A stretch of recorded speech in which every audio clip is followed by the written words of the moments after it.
Hey everybody, it's Eric, and I'm here to answer the question that's often asked. What's better, Tudor or Rolex? And specifically, the Submariner or the Black Bay 58? I think it's a trick question by the way they frame it. So I'm going to give you a couple of different answers, and let me know how you feel in the comments. And also, I want to thank Exclusive Jewelers for giving me the watches, 195 Canal Street. The information is in the description below. And stick around to the end, and I'll tell you the best way to get a good price on one of these watches. Thanks so much for watching. If you like this kind of content, please like and subscribe. Thanks. So here we are. This is so simple. You know, it's very simple. The Tudor has the MT5402 Canisi movement, which was made in cooperation, believe it or not, with Chanel, and it's an amazing movement. I've had, I think, 7 or 8 Tudors, and they are amazing, COSC certified, fantastic. When it comes to the Rolex with the date, it is the Rolex 3235, COSC certified, but then also tested after casing by Rolex. So I find that this is more accurate than the Tudor every time I measure them. So when it comes to size, this is a 41. The Tudor is a 39, of course. They're both the same length, 47 lug to lug. And the Rolex is 1 millimeter thicker at 12.5 versus 11.5. But this is a 300 meter diver. This is a 200 meter diver. I don't think we need to even go into, would you ever use it? Because we know the answer to that is. So better finish, ceramic bezel, which brings me to, I think, one of the things people love mostly about Rolex, but perhaps don't understand really well, and that is the bezel movement. The big difference and the reason why these both perform so well is they're very different than most other watches. I think all different watches. I think there's one watch that uses the same technology. I forgot the name of it, but it's a German watch. Anyway, this has a ceramic ball bearing. This is ceramic ball bearing. This is 120 click. This is 60. So that's why it sounds the way it does. It's super smooth and very different. And it's no comparison whatsoever. It's definitely the best bezel movement on any watch you can find. It just is. And this is 60 click. Same thing, but 60 clicks. And it's funny, you know, people would, when they started out, there were no click springs, right? So they were friction only. Then it went to 60, and then it went to 120. And the way they got them to 120 was to put 2 click springs in, and that doubled it from 60 to 120.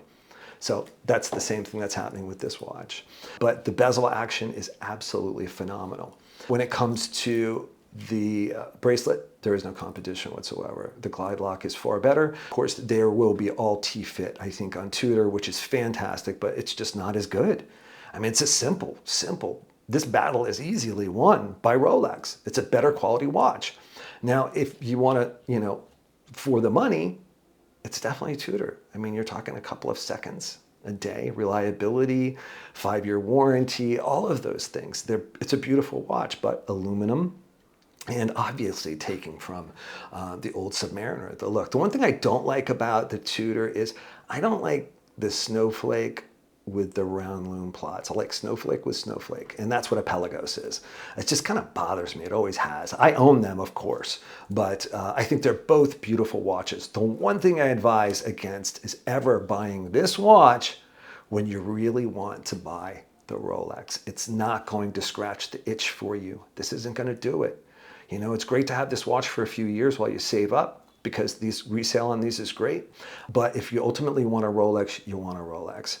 And, you know, it's the cachet, right? The #1 identifiable luxury brand in the world is Rolex. So easily, you know, the most recognizable watch in the world. And for a time, you used to be able to hand these to somebody if you're in a jam somewhere in the world and, you know, there's 10 grand for you, easily.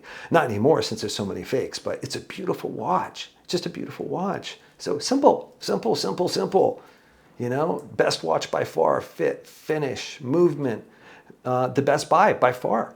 So let's take a loom shot of both of these.